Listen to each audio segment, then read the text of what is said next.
होगे वैसा भरोगे। भगवत गीता में श्री कृष्ण ने कहा है कि कर्मों का फल हमें उसी तरह ढूंढ लेता है जिस तरह एक बछड़ा हजारों गायों के बीच अपने को ढूंढ लेता है। कर्म फल इंसान को भोगना ही पड़ता है। हमारे किए गए कर्म हमें ढूंढ ही लेते हैं, फिर चाहे वो कर्म अच्छे हो या बुरे हो। लेकिन हम लोग इस बात को ज्यादा गंभीरता से नहीं लेते और हमें लगता है कि कर्म फल जैसा कुछ नहीं होता। हम अक्सर उन लोगों के बारे में बात करते हैं जो दूसरों के साथ बुरा करते हैं लेकिन फिर भी कोई उनका कुछ नहीं कर पाता।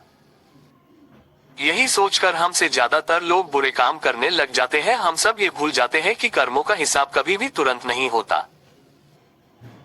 किसी के साथ बुरा करने वाला भले ही आज सुखी हो लेकिन कभी ना कभी उसे उसके कर्मों का फल भोगना ही पड़ेगा। बहुत समय पहले की बात है, शहर से दूर गांव में एक दुकानदार था जो अपने ही गांव से एक व्यक्ति से रोजाना 1 किलोग्राम मक्खन खरीदा करता था। वह दुकानदार कई सालों से उस व्यक्ति से मक्खन की खरीदारी कर रहा था। एक दिन उस दुकानदार ने सोचा कि मैं रोज इस व्यक्ति से मक्खन खरीदता हूँ लेकिन बहुत समय से मैंने इसके मक्खन का वजन तौलकर नहीं देखा। कल तौलकर देखूंगा कि ये मक्खन 1 किलोग्राम से कम तो नहीं देता।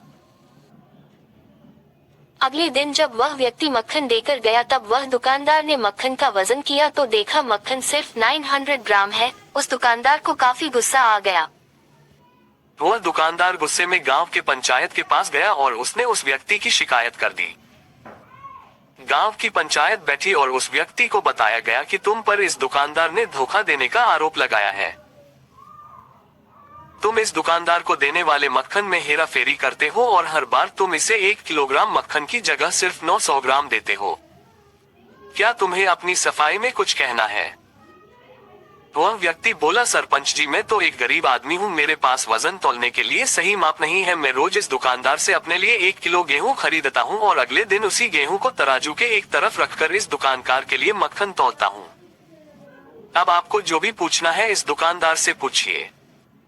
पंचायत में बैठे सभी लोगों को पूरी सच्चाई समझ आ गई और उन्होंने उस दुकानदार को गांव से बाहर करवा दिया।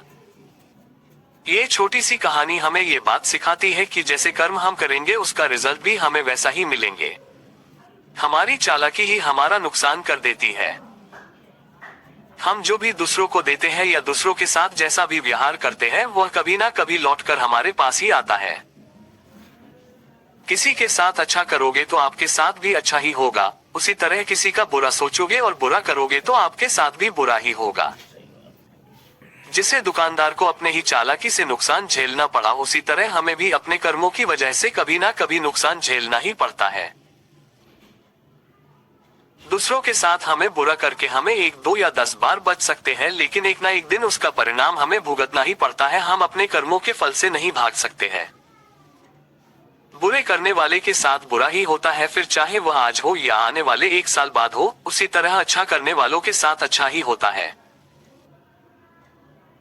कई बार हमें ये लगता है कि दूसरों के साथ गलत करके हम बच जाएंगे लेकिन ऊपर वाला हर किसी के कर्मों को देखता है और उनका हिसाब रखता भी है और जरूरत पड़ने पर हिसाब बराबर भी कर देता है। इसीलिए कभी भी गलत ना करो और ना ही कभी ये सोचो कि उल्टे सीधे काम करके हम बच जाएंगे। जिंदगी को बेहतर तरीके से जियो, ईमानदार बनो। ज्यादा कमाने या फिर सिर्फ अपना ही फायदा देखने के चक्कर में किसी के साथ गलत कभी ना करो। हमेशा याद रखो, जो जैसा करेगा वह वैसे भरेगा।